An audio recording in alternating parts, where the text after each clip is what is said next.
Okay, our sound technician has alerted us that we are ready to record episode 12 of Sent to the Office, otherwise known as Tales of Tremendous Fat Ass or Adventures.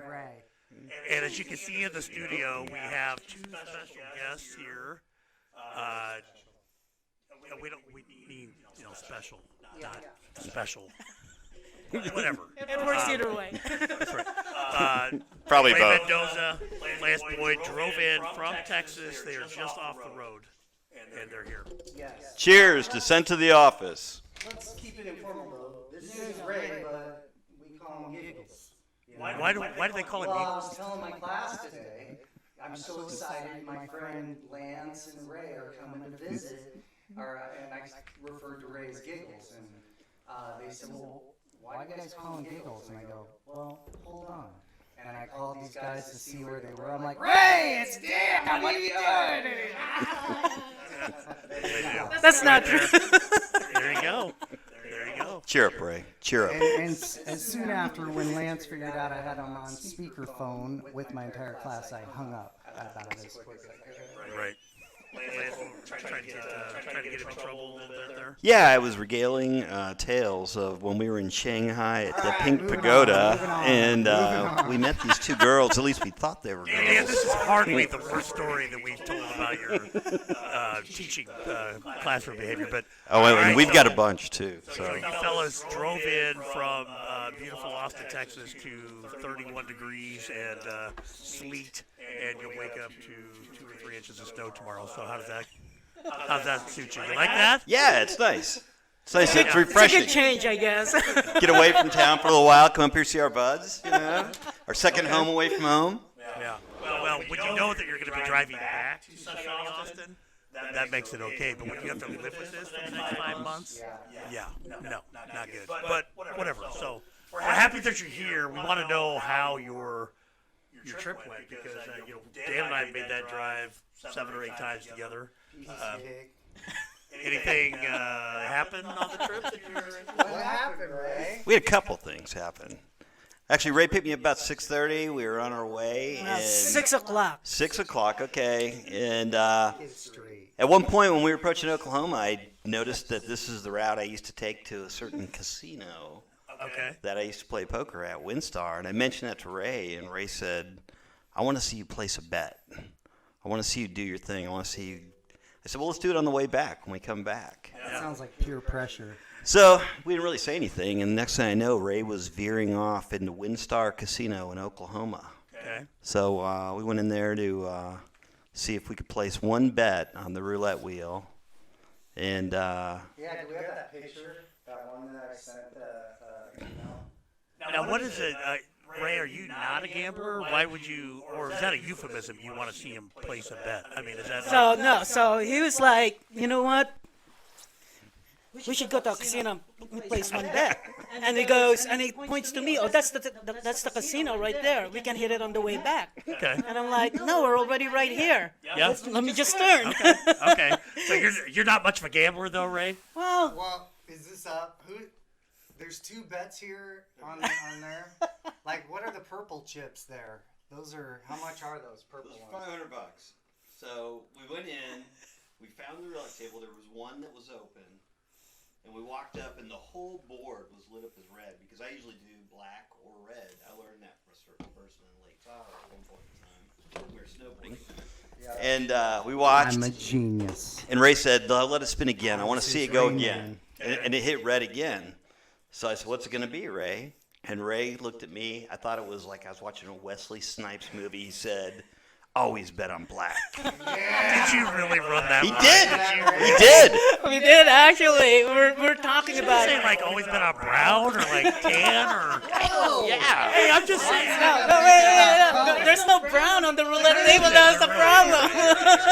I would have bet on brown if there was brown on the roulette table. Always bet on brown.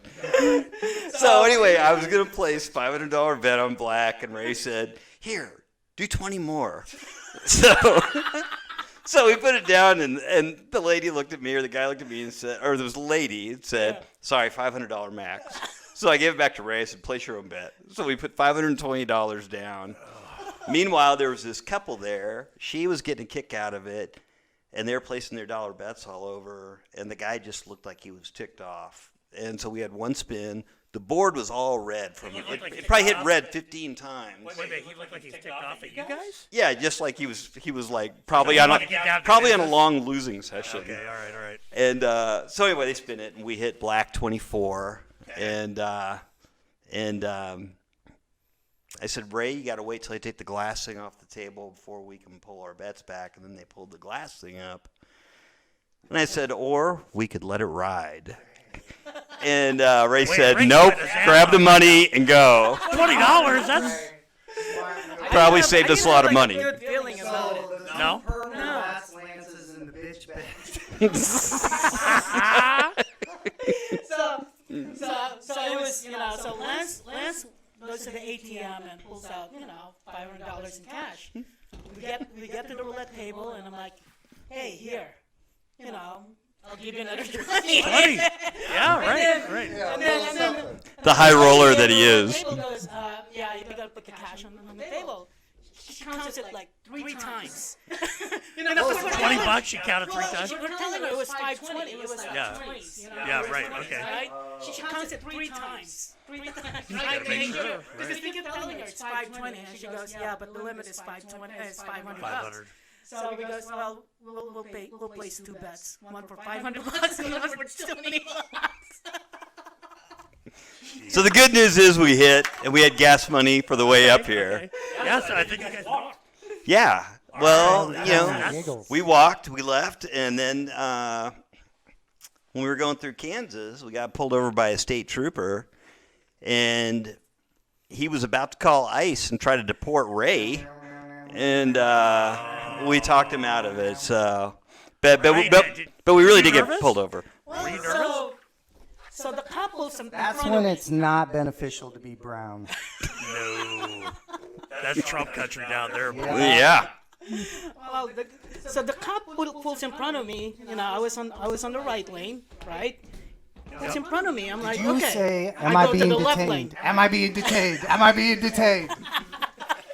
No, no. He just goes, So he pulled. Okay, so let's back up. So he pulled in front of you. I was on the right lane. Pulls in front of me, right? Change lane. Change lane. Slows Right? your and then slows you down. So I go in the left lane to pass him, and then I guess I slow down, Huh? right? And then right there flashes his light, and then Okay. so I pull on the side. First thing that Lance said is, "Put your hands outside the window." Well, when we were pulled over, I said, roll down your window, stick your hands outside. And the reason why I did is because we used to jump with a bunch of cops, and they used to say the thing they hated most was when they're walking up on a car and they can't see someone's hands. Right. So, I did have a huge feeling that I wanted to just do this when he's walking up. But I didn't think it would be a good idea.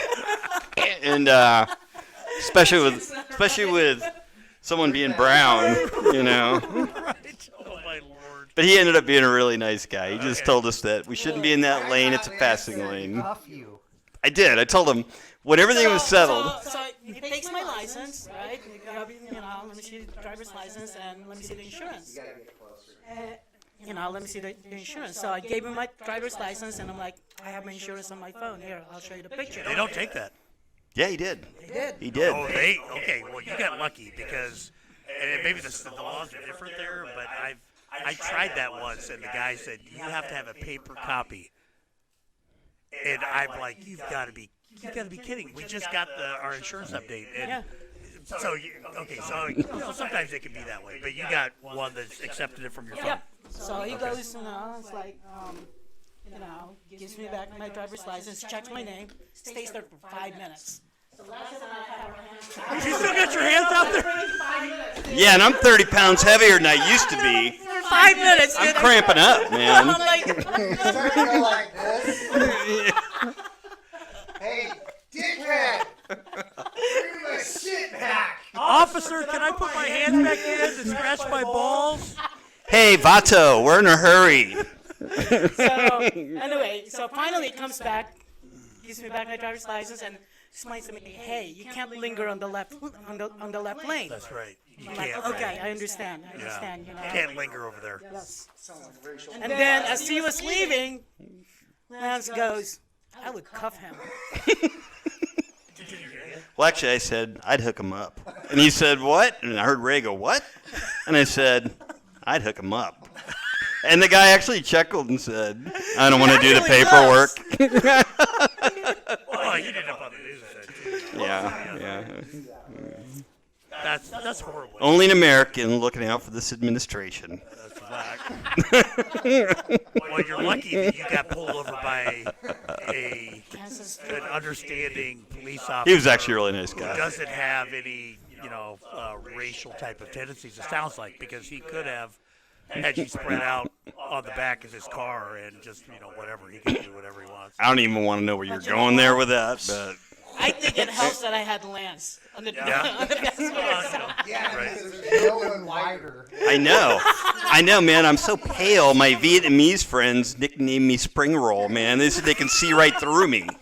It's bad, I'm telling you. But no, so he was really good. It was Okay. really nice. And then it was uneventful from there. No tickets, no more big casino wins, Ray. No. What'd you do with your $20, buddy? Is it still burned a hole in your pocket? Or? Hey, there was another point of tension, though, on the trip. It was when we were actually in Iowa, and Ray wouldn't let me relieve him driving. So, Did you drive the whole way? Yeah, he drove the whole way. Holy shit. And, That's awesome. and so at one point, you could tell he was on a mission to get here, and there was a car in the left lane that would not speed up or let him pass. So Ray started blinking his lights, and he started getting aggro. Nice. Well, right then, I'd plugged in. Get the fuck out of my way. Yes! First step right here, giggles. Well, I told him to calm down.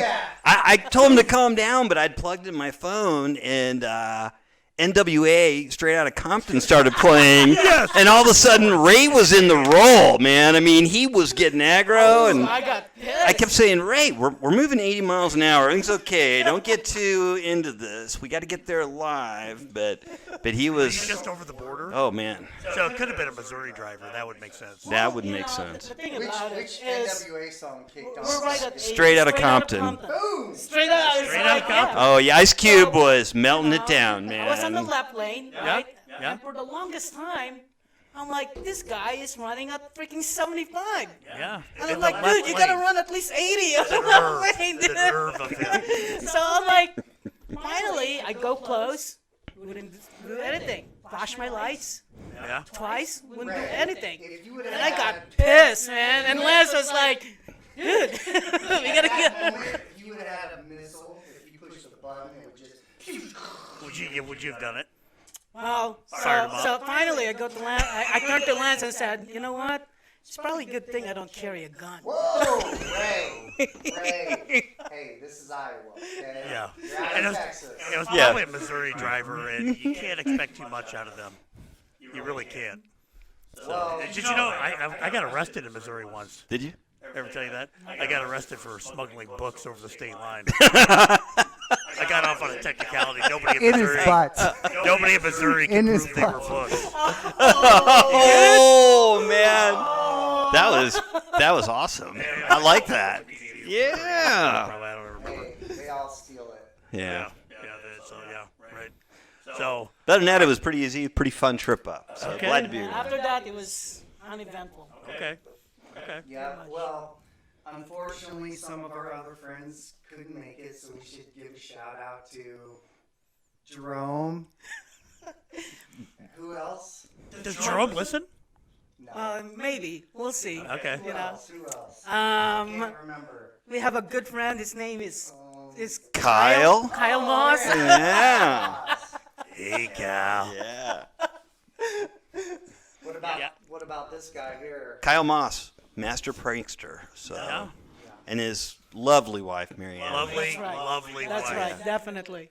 Lovely See, wife. Marianne asked us to say hello to everyone. Okay. Okay. Well, nice of her. Well, so did, She's so always did so Kyle. thoughtful that So did way. Kyle. So, Yeah. All right. And then and Robin. Robin wanted to Robin. say hello too. So, which brings us to Yeah, Robin made that, right? this bottle. He made the label.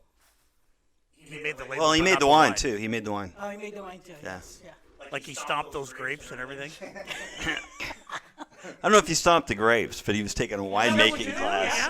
I mean, He was making a wine. He's taking a winemaking class, and the final part was making labels. And since we met him as a kid down at the skydiving center where we all worked, right. and that's where we got to know him, he wanted some pictures that he could put on the bottles of wine as personal gift to us. So. What does it say? What does it say? Get my glasses. I'll see you in hell, Johnny. Hey, Right tell from the Point story Break. of the video we made when he was little. Oh. Got us in trouble. Well, Tim Hanrahan was the brainchild behind that, but it was great. Robin was this kid who grew up on the drop zone, great kid, and never swore, never did anything, but he would come up with the funniest stuff. He was like a little adult. And I remember one time we were all sitting there geared up, getting ready. We had our video helmets. We were getting ready to do a skydive, and we were waiting on the plane. And there was these 2 or 3 gorgeous girls that had come in from Austin. And Just to jump that day. yeah, to jump that day to do a tandem jump. Okay. And Robin was sitting next to us. He had his little Oakleys on and everything. And one of them came up and Robin's pretty. He's cute. he's cute. He was a cute kid, and now he's a really how old handsome was young he? Yeah, he man. does well. How I old can tell was does he? well. So he was Like he was probably 10 or 12, something like Yeah. that. God, really? Yeah. And he one was of the a little girls, boy. one of the girls comes up and pinches his cheek and said, "What a cute boy!" And he got all blushy faced, but he recovered right away. And he goes, "Women can't live with them. Pass the beer nuts." And we're dying laughing. We're like, "Robin, where are you getting this stuff? This is great." And they were laughing, and we were laughing. But anyway, he's a good guy. So okay, so you know our listeners probably don't know, but you know you kind of mentioned that you guys all met jumping. Absolutely, yeah. Okay, and how many years ago was this? Probably. Probably 96, 97 is when it all started. Okay. And Ray, you were there too. I was there too.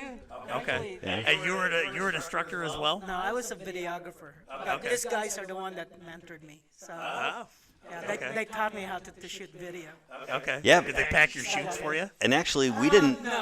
Actually, I was helping him learn to be a parachute rigger, which is not an easy thing to do. It's certified by the Easy thing to FAA. say, depending on. Rigger. I got it right. And part of that is you have to be mentored by someone who is a rigger. Okay. And you have to pack 20 reserve parachutes while they observe you and they teach you, you know, all the stuff. And I was Ray's guy. And we just had one condition, you know, I mean, it's a lot of time I invested in Yeah, you him. bet. You know, a lot of people will pay the guy that's doing that for him. I But mean, you didn't ask Ray to. nope, I just asked one thing. What was it, Ray? I had to wear a shirt, Just a shirt or a specific shirt? a specific shirt that says, "This is just not right." What did it say, Ray? says, "I'm dance bitch." And he wore that. True story. Was it worth it? No. Otherwise, you'd have to pay him. And we're talking about the guy that was. That's serious We're talking money. about the guy that was sweating $20 bets at roulette. So of course he's gonna wear Saved that. thousands. All I mean, he had for to beat a sweat when that roulette ball was rolling around. So of course he's gonna wear that shirt. That's right. I got a picture with him wearing it. If I could find. Ray, how many salsa dance lessons would $20 buy me? One. One lesson? Half an hour? Can I learn some salsa dancing in half an hour? Is that what you're? That's what it is, right? Salsa? No, dude. No, man. No. Anybody can do it. Anybody Ray can doesn't dance. want to tell you that. Because I'm a what's tremendous the, fat ass what's and I the can't name dance of our yet? podcast? Ray told me earlier, don't let Joel try. No, it ain't about that, man. It's about finesse, technique. You can learn the basic step in half an hour, and then maybe a couple of moves in an hour. My hips are very flexible. Do they have to be? I don't know if I can sashay. Not at the beginning. The beginning, you just have to know the steps.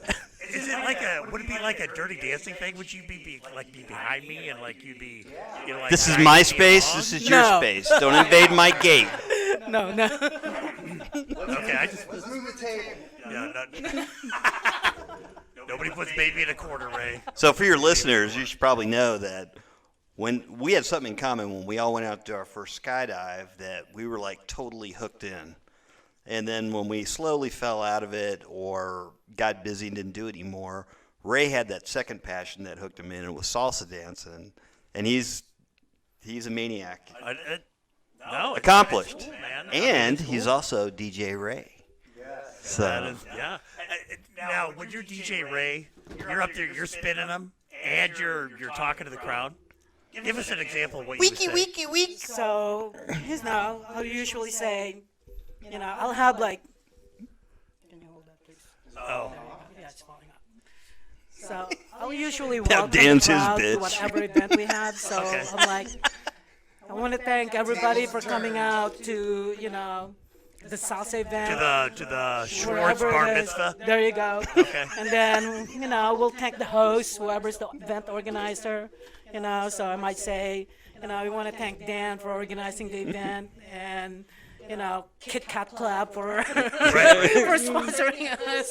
Okay. Something like that, And then, I'll make an announcement, and then I'll start playing. Okay. And then if I transition to a song, I'll make sure I'll give the artist.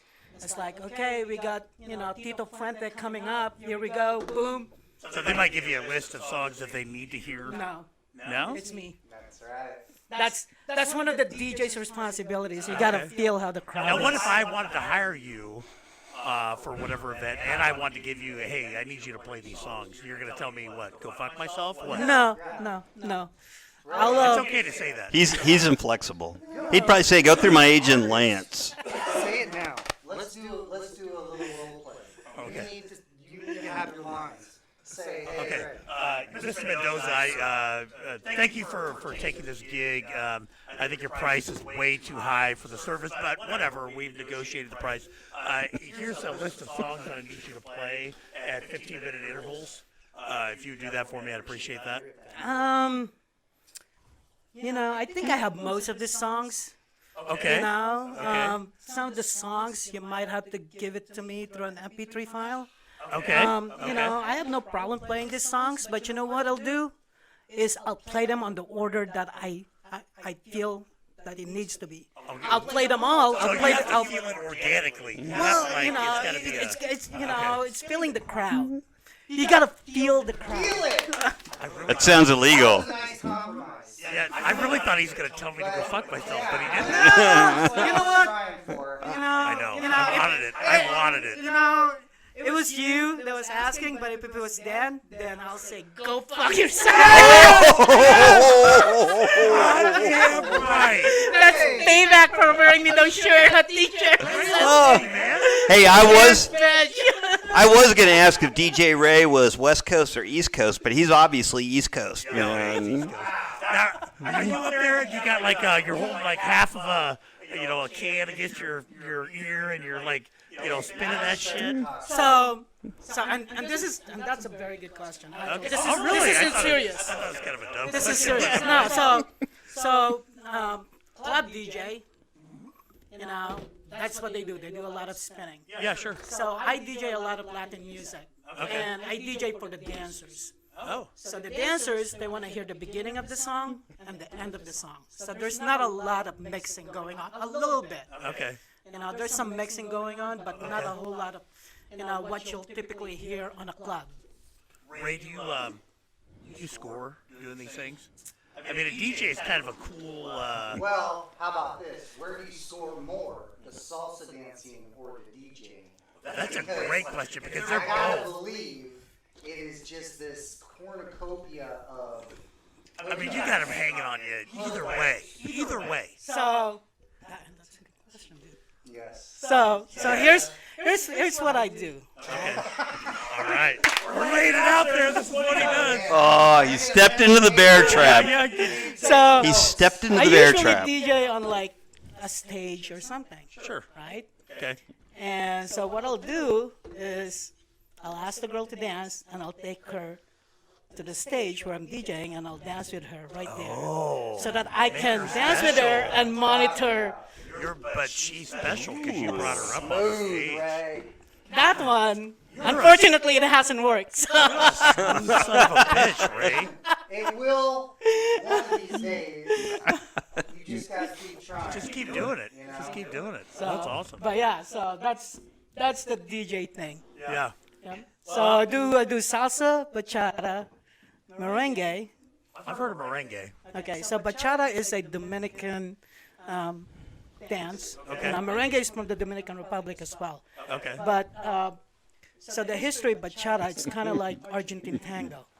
They suppressed it, and it was only danced on the red light district.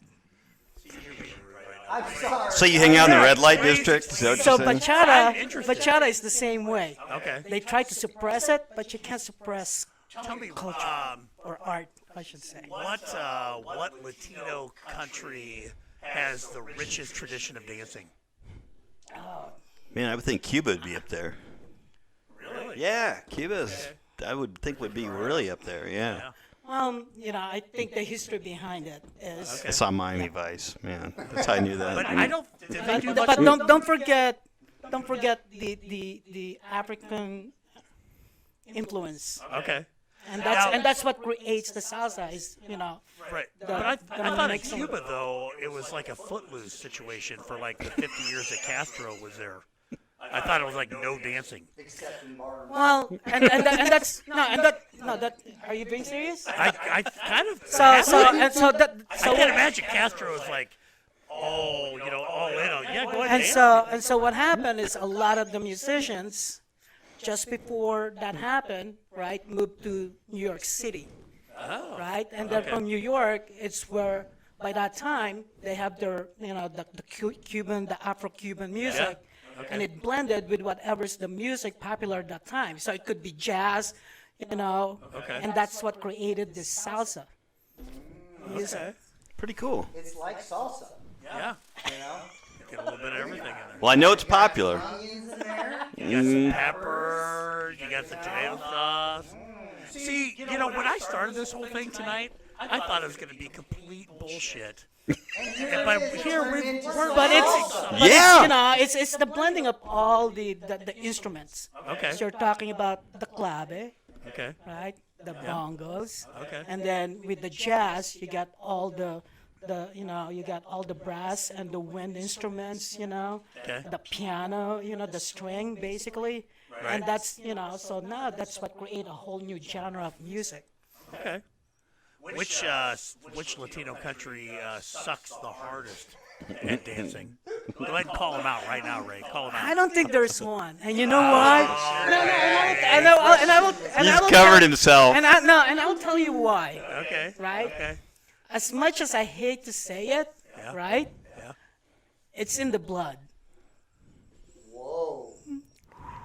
It really is. There's something. That's what Hitler used to say, Ray. There's something there that it's like, I mean, think about it, right? I'm Filipino. Okay. Why do I like the Latin dance? It's because the history of the Philippines is that Spain colonized Philippines for 333 years. So whether I like it or not, I had some Spanish blood running So it's in kind me. of like True Romance when Christopher Walken's talking about the Moors. It's kind of like one of those things. Your mother's You're part eggplant. Probably not to say that on, whatever. I've quoted a movie. I've quoted a movie. All right. Well, I appreciate that's interesting. And I didn't know. And I one thing I do know is that I would suck at that kind of dancing. No. But Dan probably could get after it. I guess I don't know. Well, you sound like you know more about Footloose than barn dancing. Yeah, I went to Footloose in the theater when I was 14, 3 or 4 times. I was just as outraged as everybody else about no dancing in the city and the town. I did like the tractor chicken, though. Yeah, that was A good. good Kyle story. I said since Kyle's not here, should we tell Kyle's story? Oh, I man. don't think there's any we could tell. I don't. Where we at, sound? Well, there's the one about up in Abilene Okay, we got some. when he saw those girls by the side of the road. No. And he was thinking, no, okay, we better not. No. Like, yeah, there's just no. Yeah, this is the That's how difficulty. bad he is. I hope you're ashamed of yourself, Kyle. We can't think of one story that we can tell on the podcast. I've already told the story about Kyle on the podcast, but you know, that son of a bitch hooked me up with great Alice in Chains tickets, and I'll never forget that. But besides that, that's really the only He story. has that cool, the flamethrower when we were visiting last. Yes. Oh, yeah. Yes. And the best thing about that was when Marianne goes, "Not in the house."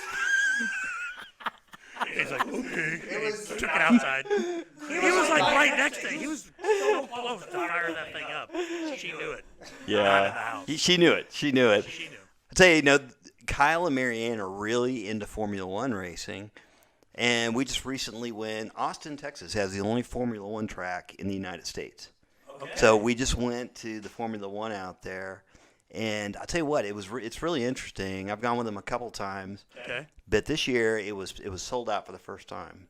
And apparently Netflix had come out with a documentary on Formula One and Lewis Hamilton and all that stuff, and it's just spiked interest all throughout the world. They've seen it Wait, go up. Netflix did a documentary on Formula One? Yeah. Or Formula One in Austin? Formula One. Okay, did they talk about Austin much? Or Well, just generally kind of piqued the interest? yeah, they kind of go through what the tracks are, but they're all over the world. They're spread out. Yeah, right. And it's amazing because people travel all over the world seeing this. Okay. And it's cool because, like, Daytona or something like that, you're watching cars go around in circles for 500 times. Right.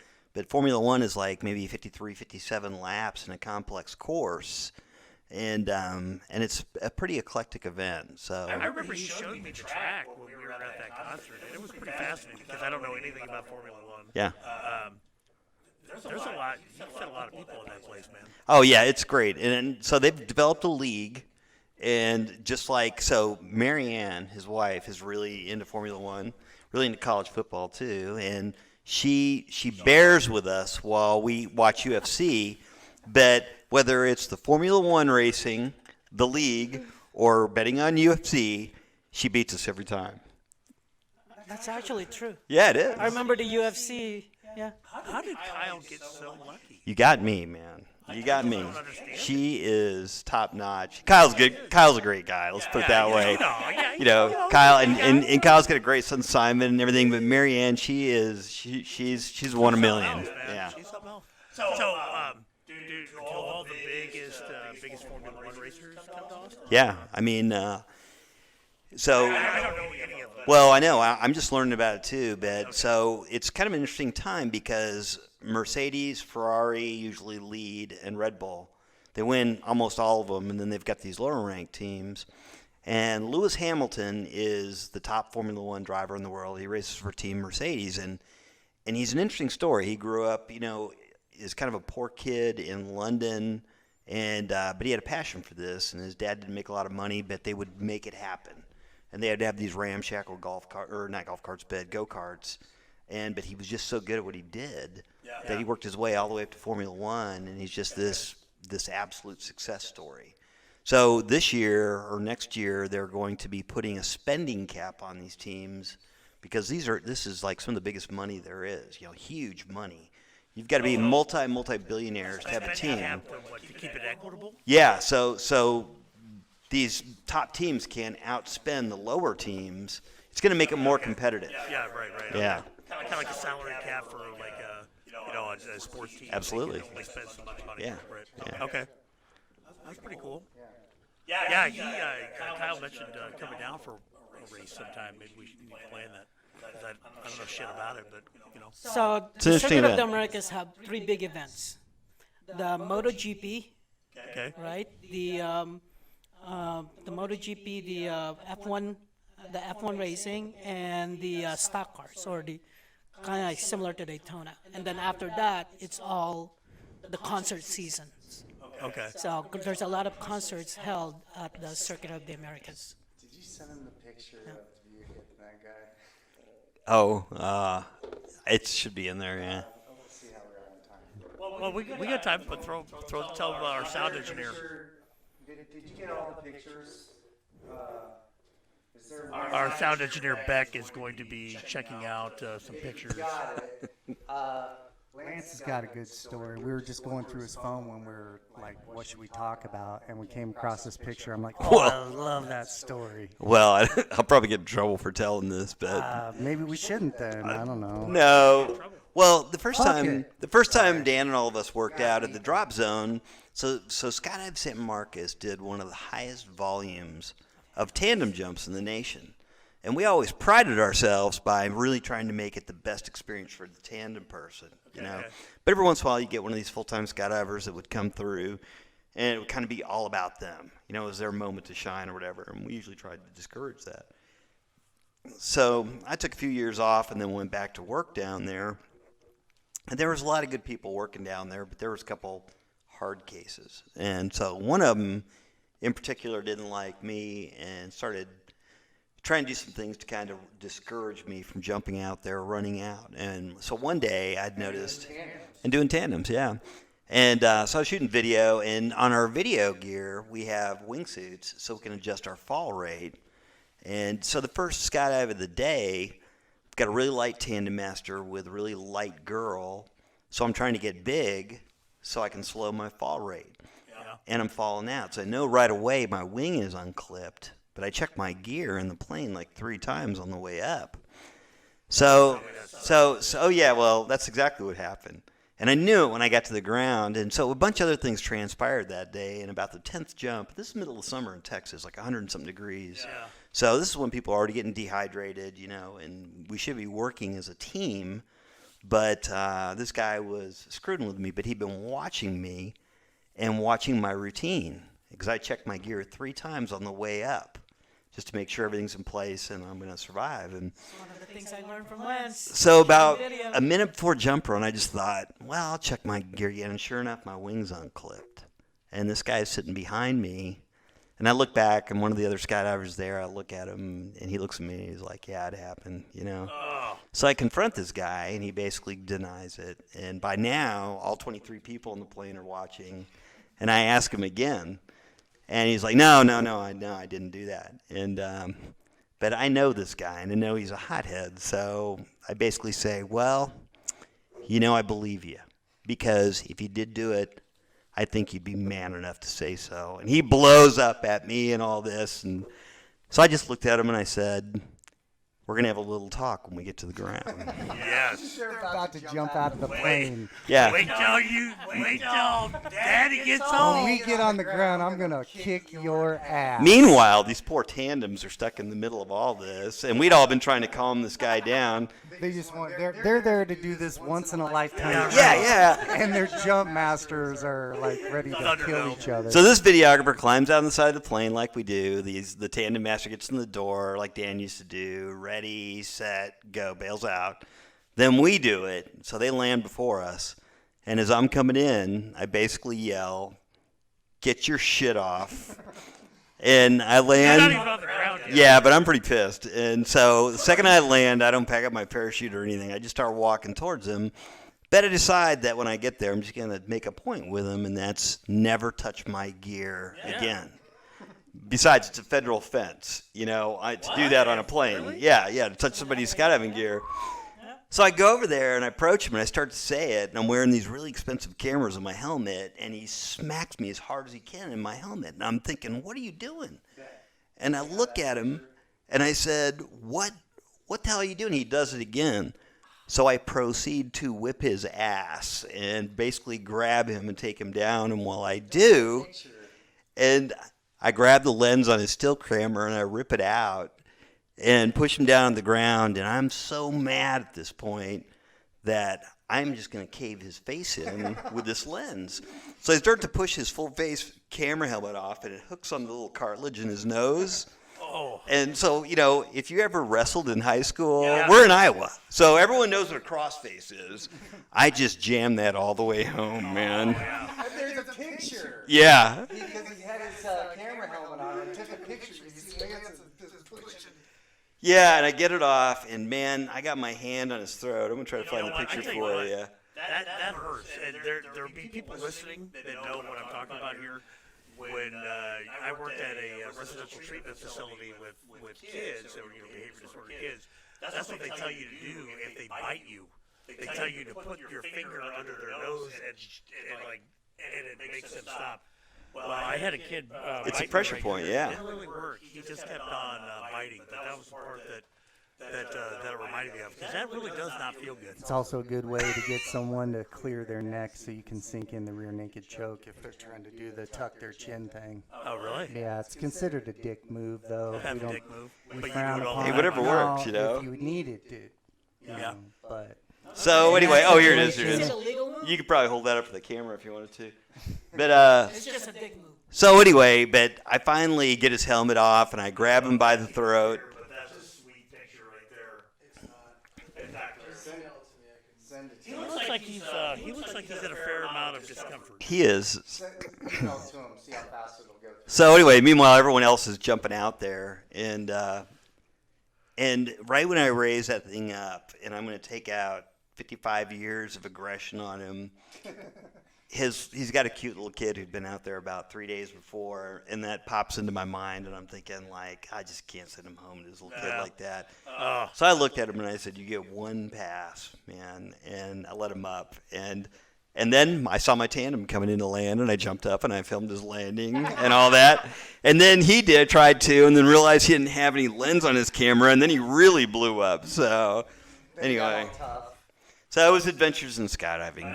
But that was we'd have stuff like that happen out there every weekend. It was just either fun stuff or crazy stuff like that. yeah, a lot of crazy Yeah. stuff. A lot of crazy stuff. We could talk about naked car surfing, but probably we shouldn't for the sake of people's We'll save it jobs. for the next one. 42 minutes. There was that one time when you were up there car surfing and I was up there and you looked over at me and you're like, "Who's driving the car?" And I go, "I am." Yeah, I remember that. Don't try this at home. Don't do it. Kids, if you're listening, don't do this.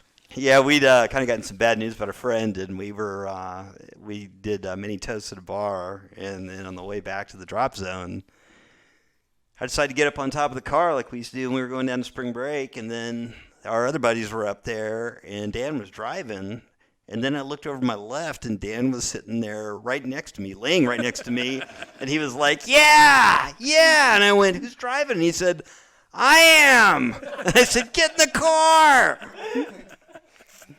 That's what cruise control is for, bro. It was working good. It was fine. It was working good. That's a podcast-friendly story for Dan. Yeah? So, yeah. All right. Well, maybe we'll have to record again in a couple of days, and we can space them out. So, I'm happy that these guys are here. yeah, I have too, We are man. too. I mean, this is it's a good day. You guys are here. Honestly, When it comes to Thanksgiving, people are going to be sitting around the table thinking about what they're thankful for, and we talk a lot about happiness in my class, and you guys are going to come to my class tomorrow. Oh, great. But really, it's our relationships. Yep. Yep. It's one of the key Yep. ingredients. Yep. So that's what I'm thankful for. There- to have so Absolutely, many good friendships, friends and such a good family. I'm very blessed. And we got this on tape, so this is here for, we put this in a time capsule, this podcast here, and this is permanent. So I want to flip it tonight, and I just, I love you guys. I love you. I want you to You're all not gonna know tell them to that. go fuck And themselves? then I'm gonna say, you can go fuck yourself. You can go fuck yourself. And hey, Lance, go fuck yourself. Go fuck yourself, Yes, man. that's right. Hey, go fuck yourself. Fuck yourselves all. Hey, I love you guys, man. Yeah. All right, thanks, Beck. All right.